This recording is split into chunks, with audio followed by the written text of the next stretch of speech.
beaucoup, Monsieur le Président. Tey nag dama daan wax règlement intérieur mais dama ciy boole nag arbitre de l'arène de l'Assemblée nationale parce que noonu naa mbër moom ci guy rek la yem ndeke am na fii ba ñu yëngale loxo. Donc, Monsieur le Président, Monsieur les ministres, les collaborateurs des ministres, avant tout, je vais rendre un hommage mérité à son Excellence le Président Abdoulaye Wade d'avoir permis aux Sénégalais d'accéder aux grilles de l'Assemblée nationale.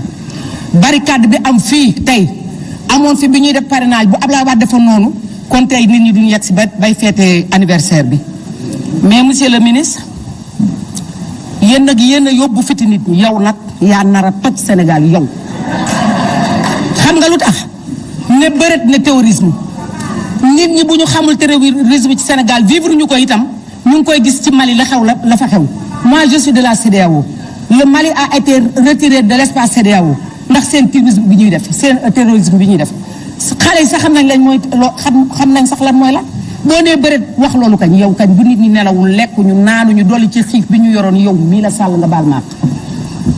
Monsieur le ministre damaa wax ni fii daf amu fi li ngeen nar xam nañu ko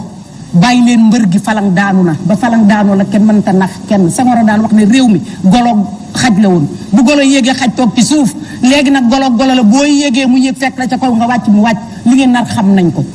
coloniser nit ñi kenn du meeting kenn du wax kenn du def dara responsabilité bu ca am ñu ne kooka la def ko à perpétuer ngir yàlla. Monsieur le ministre est-ce que yow am nga xol buy daw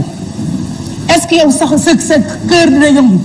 est-ce que monsieur le ministre vous êtes humanisme monsieur le ministre est-ce que vous avez des sentiments parentaux envers nos enfants mais mosul am dans le monde là képp kuy jigéen ëmb juróom-ñeenti weer fukkeel ba xaw laa rey nga yor sa doom ba muy magum jëmm pour des histoires personnelles politiques ñu jàpp suñu doom yi di coup de pied di dóor wóor na sëñ Fall dama doon jooy les bras les gros bras léegi yow nga ne ministre de la justice gerte doo ci wax doo wax ci loolu moo jar a wax képp kuy jigéen bëggatuloo am doom ndax loolu lu ko fi jar Macky démb Senghor la woon Abdou Diouf ñëw Abdoulaye Wade dikk Macky day wàcc par A ou B seul le pouvoir de Dieu est éternel fii ku fi yor pouvoir yàlla la ko jox mais soo ko yoree nga rafetal ko nag ba bu ëllëgee boo wane gannaaw nit ñi mën laa topp Abdoulaye Wade bu wàccoon fii tey ñëpp koy topp ndax dañ ko doon xas waaye xam nañu il est le meilleur président de la République du Sénégal. Monsieur le ministre ma dina yóbbante ci le président Macky Sall garde rouge yaa ngi ko wër généraux yaa ngi ko wër décret yaa ngi ko wër audience présidentielle yaa ngi ko wër mais na yëpp ci boppam ne bis dana ñëw ñooñu danañ ko bàyyi dem wëri moromam ndax fii loo fi gis ci àddina able la yàlla da koy able wax leen lu leen neex état moo mel noonu c'est notre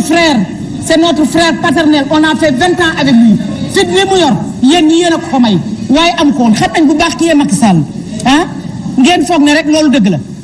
wax ji fexe nga woon ba ne 5 candidats rek la ñu am bun Abdallah Dione na ko wax fii ma ne ko yow foo dëkk ak foo yaroo foo bokk effectivement c'était vrai yow itam yaa ngi ni lii ngay yot xam nañu ko kenn du mars kenn du bëre kenn du xeex kenn def waaw on est dans quel monde on est dans quel pays ci man réew la ñu ne démocratie bi fi Abdoulaye Wade instauré woon yàq ngeen lépp te du tee bu ngeen waree dem da ngeen di dem yàlla moo yor nguur vous devez commencer à telle année et terminer à telle année kenn amul date bi yàlla moo yor nguur c'est Dieu seul qui détient le pouvoir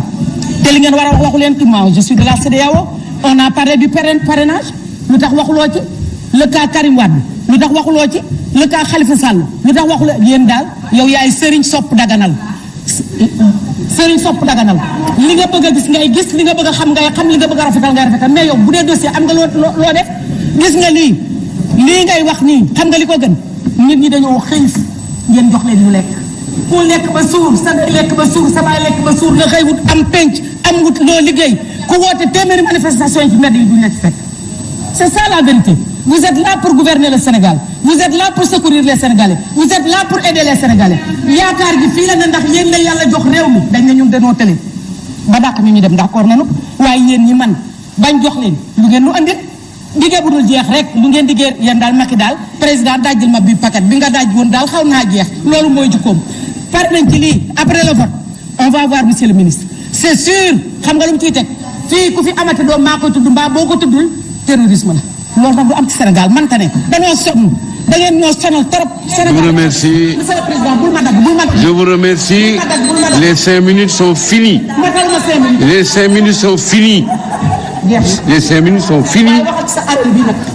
C'est autre chose ça. Mais les 5 minutes sont finis. Je donne la parole à notre collègue Monsieur le Mamadou Sow. Président,